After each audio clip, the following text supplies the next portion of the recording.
साथियों नमस्कार। मैं हूं एपी सिंह। साथियों, आज के न्यूज़पेपर में एक न्यूज़ है। मध्य प्रदेश के हरदा ज़िले में एक पटाखा बनाने वाली फैक्ट्री में विस्फोट हुआ, आग लग गई और 11 लोग की मृत्यु हो गई, 200 लोग घायल हैं। और ये हादसा काफ़ी बड़ा था क्योंकि जिस जगह ये विस्फोट हुआ और लोग मारे गए, वो एक रेसिडेंशियल इलाका था, मतलब जो आसपास लोगों की बस्तियां थी और लोग रहते थे। और उसके बाद फिर गवर्नमेंट के साइड से डिफेंस आने लगता है। ये वो अवैध फैक्ट्री थी, कैसे चल रही थी, इसका तो लाइसेंस कैंसिल था, इसका तो ओनर अरेस्ट किया गया था। मतलब डिफेंस मैकेनिज्म तुरंत तैयार किया जाता कि अपना बचाव कैसे किया जाए। और जब पूरा डिटेल में जाइए आप तो मालूम पड़ता है कि ये फैक्ट्री 2004 से चल रही थी और ये करीब करीब 2 एकड़ का एक टुकड़ा लेके और बनाई गई थी। इसमें पहले 3 फैक्ट्रियाँ थी, फिर एक और फैक्ट्री ऐड की गई, 4 फैक्ट्री चल रही थी। और इसमें पटाखा बनाने का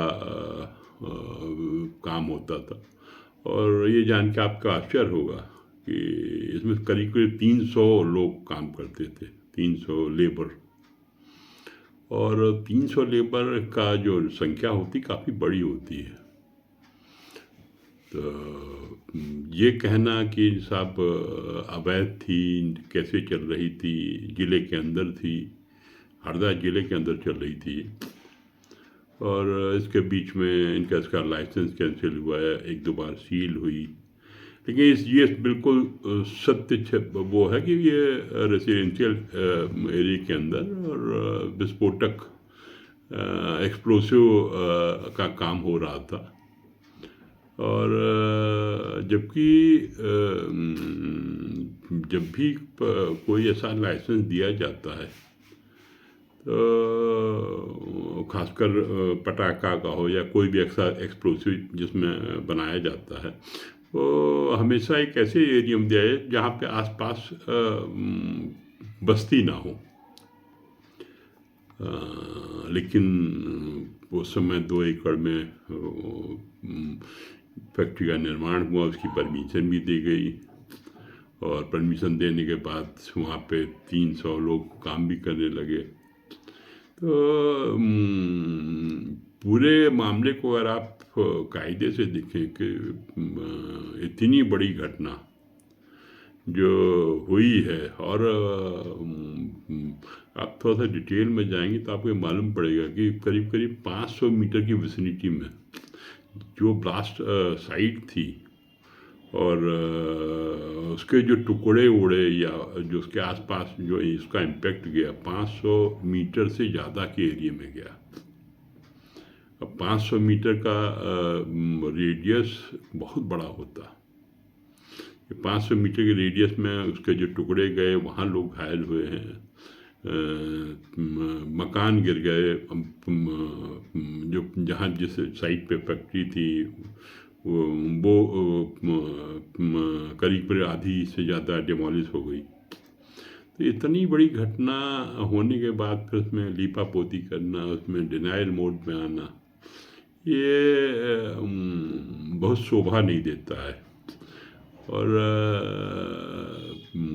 ये तो बड़ा वो है कि मतलब जब आपने एक बार परमिशन दी और फैक्ट्री वहाँ चल रही थी तो उसमें जिस डिपार्टमेंट की भी जिम्मेदारी थी भाई, इसमें अगर सपोज के सुरक्षा के जो मानक हैं या तय जो नियम बनाए गए हैं, उसकी कब कितने बार समय समय में जांच की गई और विस्फोटक कैसे रखा जाता है, उसकी क्या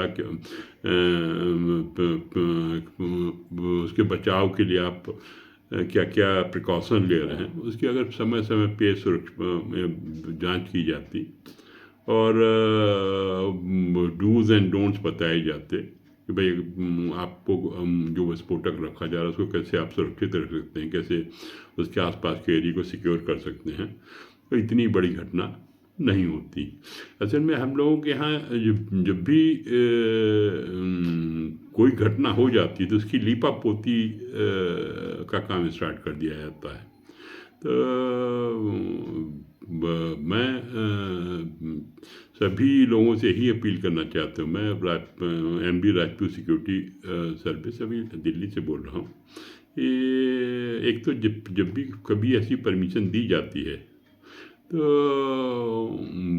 तो एक्सप्लोसिव का या उसका जो भी काम होता है वो शहर से बाहर जहाँ पे बस्ती ना हो या बस्ती कम से कम हो वहाँ दिया जाता। और इसके पूरे डूज एंड डोंट्स हैं कि जहाँ पे आप विस्फोटक रख रहे हैं उसमें कितने लेयर में आप जो आपका एक्सप्लोसिव मटेरियल है रखेंगे, जो आपका वर्क साइट होगी जहाँ पे लेबर काम करेगी वो कि उससे कितनी दूर होगी, इसका पूरा एक प्लान बनता है। और आप उसका जो जहाँ पे आप विस्फोटक रख रखा उसमें कितना टेम्परेचर मेंटेन होगा उस एरिया का, वो सब प्री डिसाइडेड होता है। तो उसमें इंस्पेक्शन जो जिस विभाग को इंस्पेक्शन करना था वो करना था, उन्होंने लापरवाही बरती, इसमें कोई दो राय नहीं।